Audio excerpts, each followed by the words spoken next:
Hello students, twelfth commerce business studies के अंदर हम डिस्कस कर रहे हैं हमारा चैप्टर नंबर 9, जिसका नाम है business law and contract act. ये जो आपका चैप्टर है, इसमें हमने बिजनेस लॉ का सिंपल मीनिंग कल के लेक्चर में पढ़ा था। आज हम डिस्कस कर रहे हैं sources of Indian business law, यानी कि भारतीय जो विधि क्षेत्र है, व्यापारिक विधि क्षेत्र है, वो कैसा है, वो कितना बड़ा है, उन चीज़ों के बारे में हम डिस्कशन करेंगे। तो जैसा कि आपको पता है कि इंडिया जो है वो ब्रिटिश रूल के से काफ़ी ज़्यादा अफेक्टेड रहा है। तो ऐसी कंडीशन में यहाँ पे मोस्टली जो आपके एक्ट्स, प्रोविजंस या जितने भी आपके लॉ सेक्टर हैं, लॉ एरियाज़ हैं, वो सारे के सारे ब्रिटिश लॉ से क्या हैं, इंस्पायर्ड हैं। ठीक है, तो अगर हम बात करें यहाँ पे, तो मेनली तो इसका जो पूरा लॉ सिस्टम है इंडिया का, वो आपका अफेक्टेड है किससे, ब्रिटिश लॉ से। लेकिन इसके अलावा आपके जो इंडियन एटमॉस्फेयर है, जिसमें आपके कस्टम्स आते हैं, ट्रेडिशंस आते हैं, इन सारी चीज़ों के द्वारा भी आपके तरह तरह के डिसीजंस कोर्ट्स के थ्रू दिए गए हैं और उनको भी लॉ के फॉर्म में आज एक रेफरेंस की तरह काम में लिया जाता है।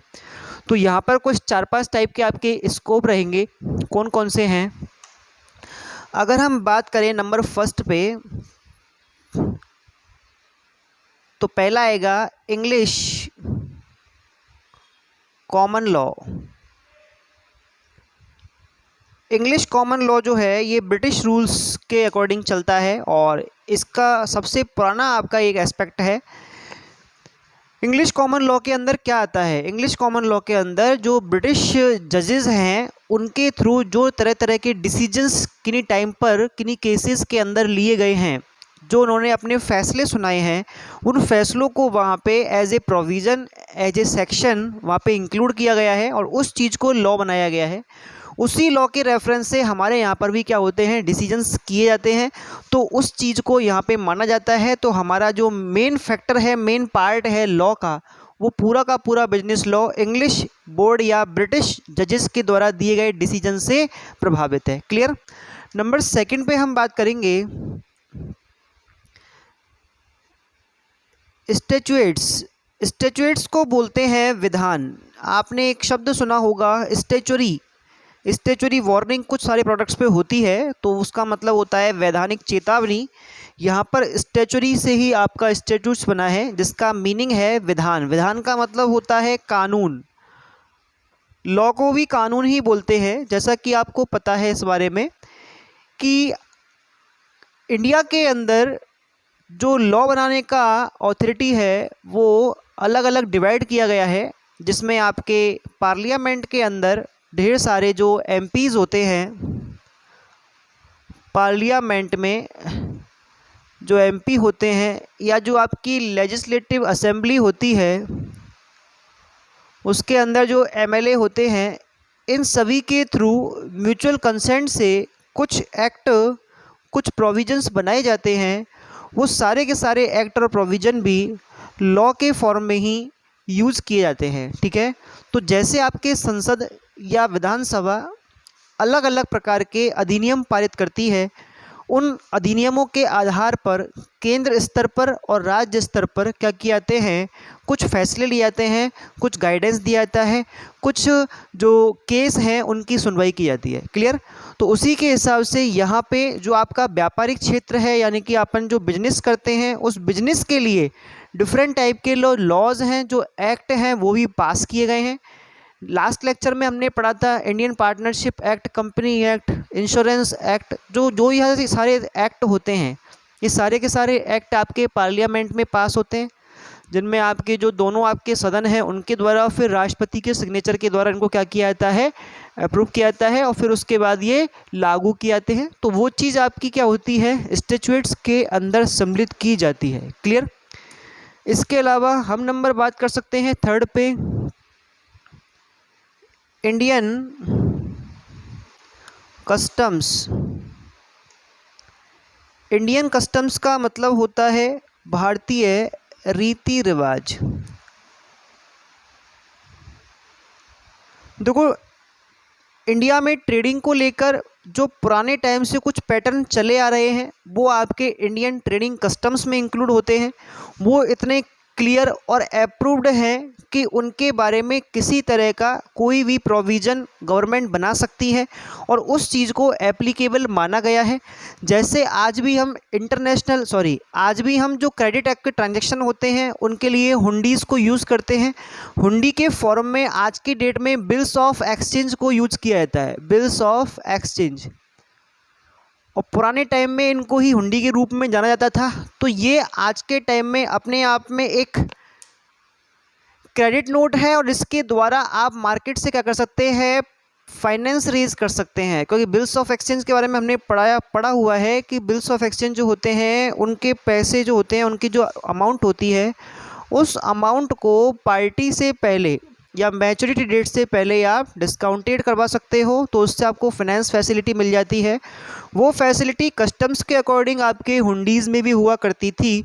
तो यहाँ पर भारतीय रीति रिवाज के हिसाब से, इंडियन कस्टम्स के हिसाब से भी ट्रेडिशनल जो लॉज हैं, जो रूल्स हैं, उनको लेकर कुछ स्पेसिफिक प्रोविजंस इंक्लूडेड हैं और उनके आधार पर आज भी डिसीजंस किए जाते हैं। क्लियर। नंबर 4 पे हम बात कर सकते हैं इम्पॉर्टेंट डिसीजंस बाई कोर्ट्स। देखो क्या होता है, जैसा कि आपको पता है कि हमारा जो कोर्ट्स का सिस्टम है उसके अंदर जो जजेस तरह तरह के डिसीजंस लेते हैं, उन डिसीजंस को अदर कोर्ट्स के द्वारा रेफरेंस के फॉर्म में यूज़ किया जाता है, यानी कि उनको एक तरह से लॉ माना जाता है। यहाँ पर जो इंडियन ट्रेडिंग सिस्टम है, इस ट्रेडिंग सिस्टम के अंदर जितने भी ट्रेडिंग डिस्प्यूट होते हैं, उन डिस्प्यूट्स के अंदर जो कोर्ट्स द्वारा जो फैसले सुनाए जाते हैं, जो डिसीजन लिए जाते हैं, उन डिसीजंस को उन्हीं तरह के दूसरे डिस्प्यूट्स के लिए लॉ मान लिया जाता है। भाई जैसे आज मान लो कोई जो ट्रेडिंग कॉन्ट्रैक्ट है उसको ब्रेक किया गया किसी पार्टी के थ्रू, और ये जो आपका केस है वो मान लो बॉम्बे हाई कोर्ट के अंदर चल रहा है। उस कंडीशन में वहाँ पर जो भी आपका क्या होगा फैसला जज के द्वारा सुनाया जाएगा, उसको दूसरे टाइम में उसी टाइप का अगर कोई डिस्प्यूट होता है उस जगह रेफरेंस के फॉर्म में काम में लाया जाएगा।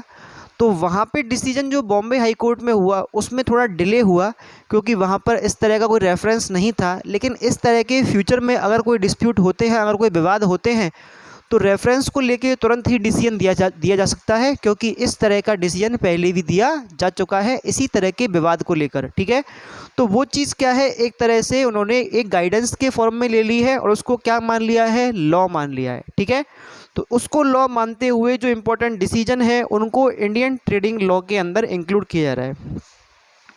और लास्ट में हम बात करेंगे नंबर 5 पर,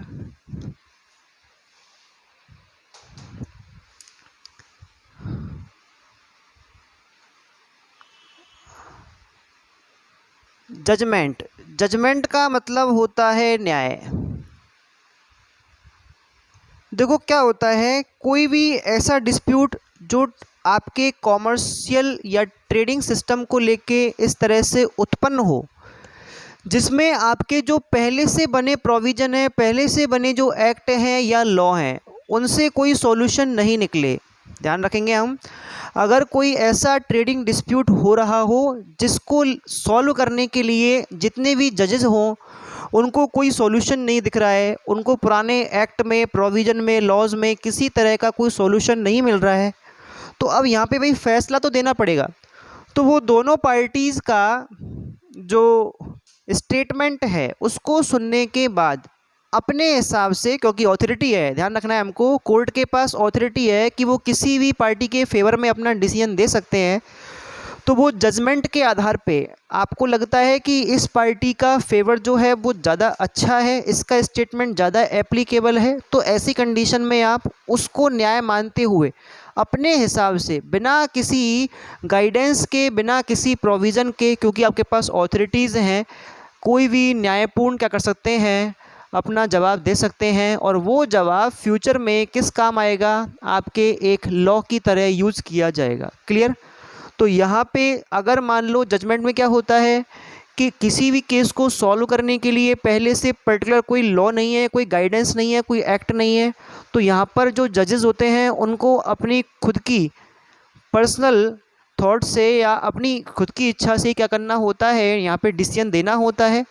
और तो जो जजेस होते हैं वो स्टेटमेंट सुन के दोनों पार्टीज़ का जो भी उनके हैं केसेस में, उसके हिसाब से क्या करते हैं, न्यायपूर्ण ढंग से कोई डिसीजन दे देते हैं।